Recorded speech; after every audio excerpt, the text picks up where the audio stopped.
Хүүхэд ямар эрхтэй юм болоо.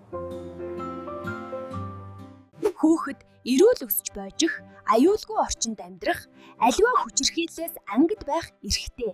Хүүхэд эцэг эхтэйгээ амьдрах, тэдний анхаарал халамжид байх эрхтэй.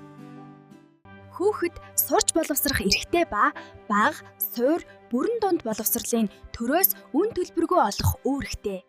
Хүүхэд шашин шүтэх, эс шүтэх эрхтэй. Хүүхэд чөлөөтэй бодож сэтгэж, өөрөө эсвэл бусдаар дамжуулан үзэл бодлоо чөлөөтэй илэрхийлэх эрхтэй.